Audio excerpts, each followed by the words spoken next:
रागिनी जी, 3 सवाल हैं आपसे, जैसे उनसे 3 सवाल थे। आपने खुद ही कहा कि ये देशवासियों की मेहनत का, खून पसीने का पैसा था जिससे ये मंदिर बना है। ये आम लोगों का पैसा था, इसमें सरकार ने पैसा नहीं दिया है। तो फिर ऐसी स्थिति में आप लोगों ने ट्रस्ट के इन्विटेशन से क्यों आप लोग पीछे हटे?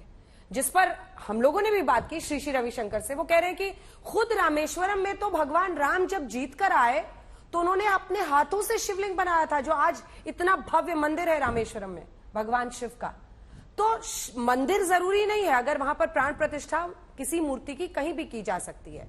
दूसरा सवाल, आपको नहीं लगता है कि अगर हम देखें, अभी पीएम ने आज ही कह दिया है कि अगला बजट भी हम ही पेश कर रहे हैं, तो जिस तरह की तैयारी उधर दिख रही है, यहाँ गठबंधन को लेकर बड़ा ढीला मामला चल रहा है। नीतीश बाबू उड़ा ले गए ये लोग जो आर्किटेक्ट थे, वहां ममता दीदी गुस्से में है। खबर आई कि राहुल जी की आज वहां पर बंगाल में यात्रा है, वहां पर भी थोड़ी बकझक हो गई है। रागिनी जी, तो राहुल गांधी जी की मालदा की यात्रा के चित्र अगर आपके चैनल पर दिखाए जाते तो मैं समझती हूँ आपके दर्शकों को पता चलता कि लाखों करोड़ों का जन सैलाब किस तरह से उमड़ा है राहुल गांधी जी की 5 न्याय की यात्रा को समर्थन देने के लिए और कहीं ना कहीं अपना सहयोग दिखाने के लिए। बहरहाल मैं उस पर एक बार फिर बाद में आऊंगी। आज आपने मुझसे एक जो प्रमुख सवाल पूछा है, मैंने पहले भी जवाब दिया, मैं फिर से दोहराती हूँ कि हिंदू सनातन धर्म की सबसे अच्छी समझ, समीक्षा और विवेचना मैं समझती हूं कि हिंदू धर्म के प्रणेता आदि शंकराचार्य से लेकर आज जो 4 पीठ के शंकराचार्य हैं वही कर सकते हैं। मुझे लगता है कि कम से कम अंजना ओम कश्यप, सुधांशु त्रिवेदी, रागिनी नायक, नरेंद्र मोदी या कांग्रेस परिवार का भी कोई भी नेता उनसे अच्छी विवेचना नहीं कर सकता। यदि सुधांशु जी इस बात से सहमत ना हो तो अपनी आपत्ति जता सकते हैं। और उन्होंने बहुत सारे कारण दिए, आपके चैनल ने भी दिखाए, उनके भी कई इंटरव्यू आए। भाई, एक निर्माणाधीन मंदिर में राजनैतिक तमाशा बनाकर भगवान श्री राम की प्राण प्रतिष्ठा को एक सिर्फ इवेंट की तरह दिखाकर आपने, जिसमें देश के राष्ट्रपति तक को निमंत्रण नहीं दिया, आज आप कांग्रेस को अगर कटघरे में खड़ा करना चाहेंगे तो मैं समझती हूं कि गलत है। मंदिर बनेगा, पूर्ण बनेगा, कांग्रेसी जाते रहे। मैं आपको यह भी बताना चाहती हूँ कि उत्तर प्रदेश के हमारे अध्यक्ष जो है कांग्रेस के अजय राय जी, हमारे प्रभारी अविनाश पांडे जी और तमाम उत्तर प्रदेश के नेता पहले ही दर्शन करके आए, आगे भी दर्शन करने जाएंगे। और मैं सुधांशु जी की ही बात को आगे बढ़ाना चाहती हूँ। अगर वो कह रहे सिया राम मैं सब जग जानी, करहूं प्रणाम जोरी जुग पानी, तो सिया राम तो कण कण में व्याप्त हैं, प्रभु श्री राम रोम रोम में बसते हैं हर भारतवासी के। तो एक ही दिन जाकर वहीं पर दर्शन लेना और मोदी जी को सलाम ठोकना क्या जरूरी था? दंडवत करते हुए भी वो पीछे नहीं हो सकते, पूजा की थाली आगे सरका दी जाती है।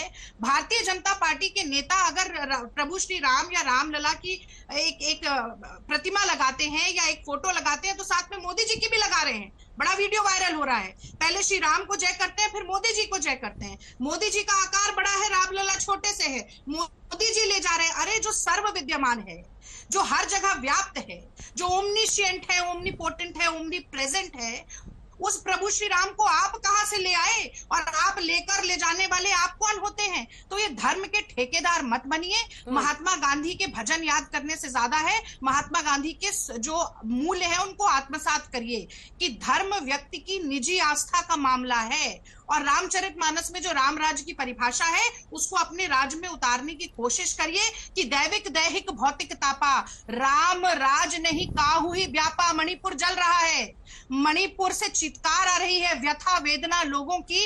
आंसू पोंछने के लिए मोदी जी जाना तो दूर एक शब्द नहीं बोल पाते हैं। राम राज नहीं काहू ही व्यापा, सब नर करहि परस्पर प्रीति, चल ही स्वधर्म निरत श्रुति नीति।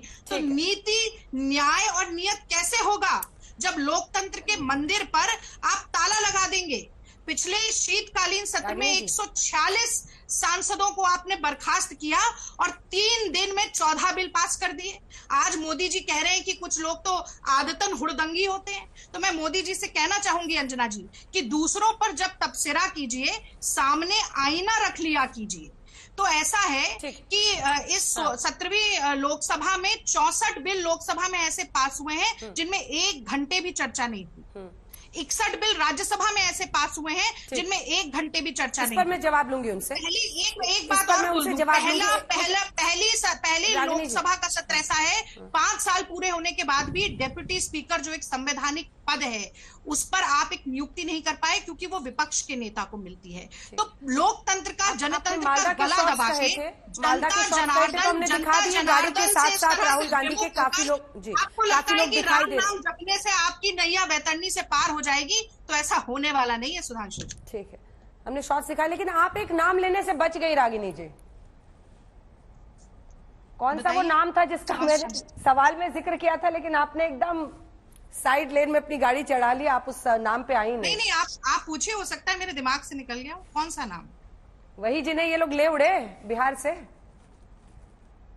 नहीं तो मैंने तो ये बात कही, देखिए ऐसा है, मैंने कल एक शेर सुनाया था एक डिबेट में, इस पे भी सुनाती हूँ, अच्छा लगता है थोड़ी चर्चा में इस तरीके की बातचीत हो।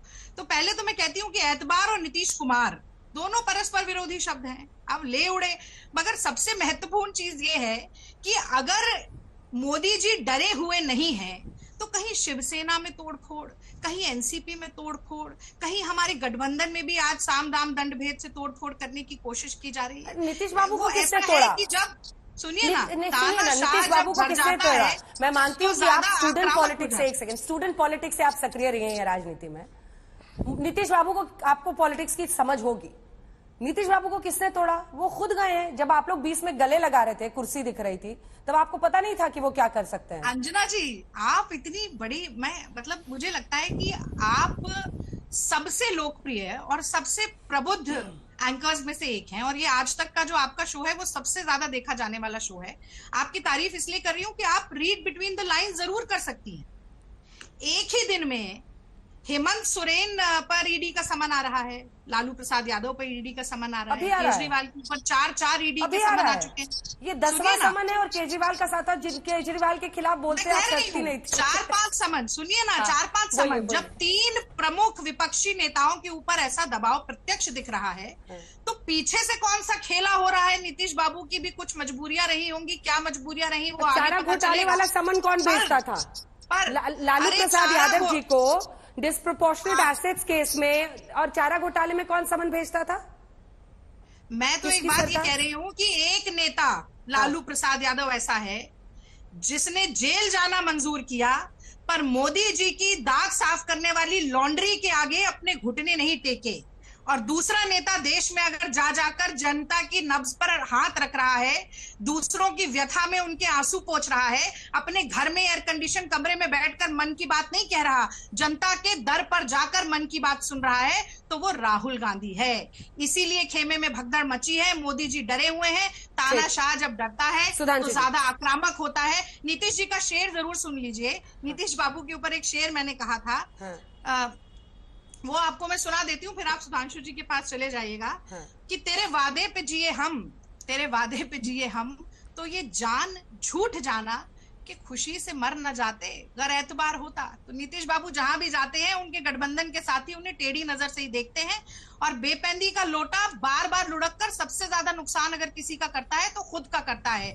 जदयू की 2010 में इसी पर एक शेर आप भी सुन लीजिए। रागिनी जी, एक शेर आप भी सुन लीजिए, सुनिए तो। अरे सुनिए तो, नीतीश जी ने बड़े शायर देश में पैदा कर दिए। तुम आदतन वादे करते रहे, हम आदतन एतबार करते रहे। ये आप लोगों का भी हाल था 2020 में, अब 24 में इनका हाल है।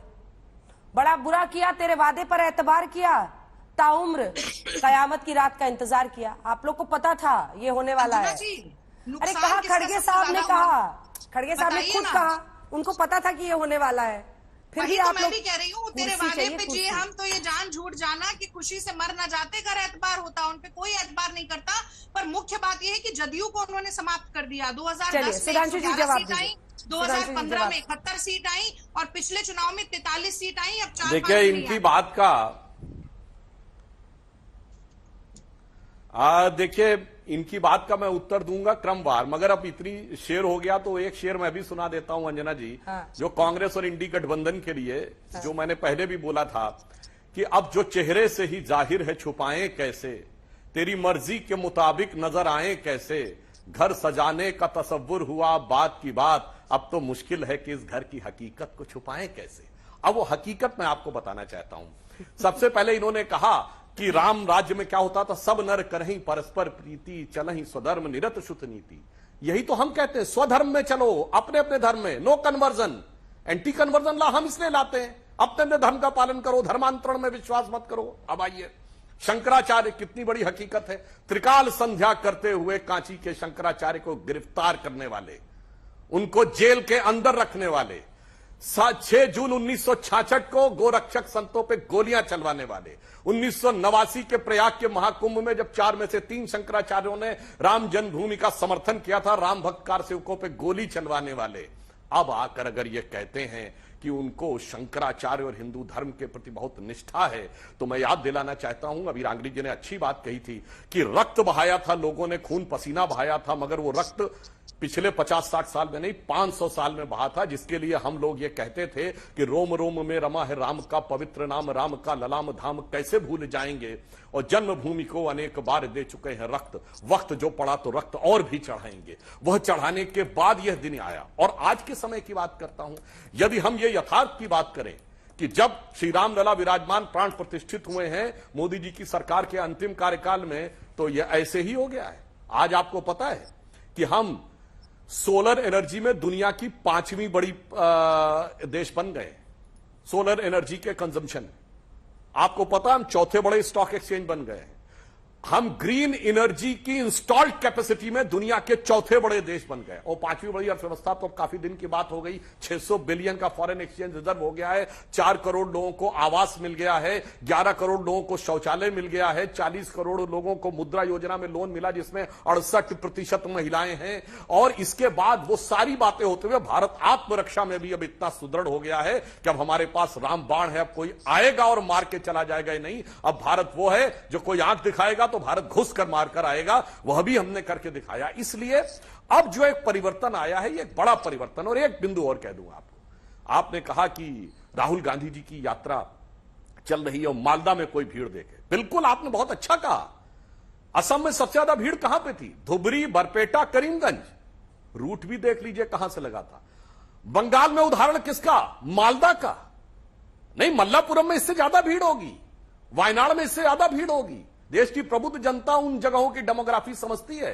धुबरी, बरपेटा, करीमगंज, मालदा, जहां सबसे ज्यादा बांग्लादेशी घुसपैठियों की संख्या है, वहीं पर आप कह रही हैं भीड़ देख के प्रचंड। वाह! परंतु अंत में मैं ये भी बात कहना चाहूंगा कि भाई, हमारे ऊपर बड़ा आरोप लगाते थे ये लोग कि मंदिर की प्राण प्रतिष्ठा का मुहूर्त ऐसा है वैसा है। मैं तो कहूंगा रागिनी जी, किसी योग्य ज्योतिषाचार्य से दिखा रही कि ये राहुल गांधी जी जब यात्रा शुरू किए हैं, ये कौन से मुहूर्त में शुरू किए थे कि जहां जहां जा रहे हैं वहीं वहीं बर्बादी छाती जा रही है। बंगाल पहुंचे तो दीदी रूट के अलग हो गई, बिहार की तरफ मुख किया तो नीतीश कुमार जी छोड़ के चले गए। तो भैया, ये कौन सा मुहूर्त है? इसके लिए मैं मतलब क्या कहा जाए कि ये दूर के मुसाफिर हमको भी साथ ले ले, हम रह गए अकेले, जिसे कहते हैं ना, चारों तरफ लगे हैं बर्बादियों के मेले।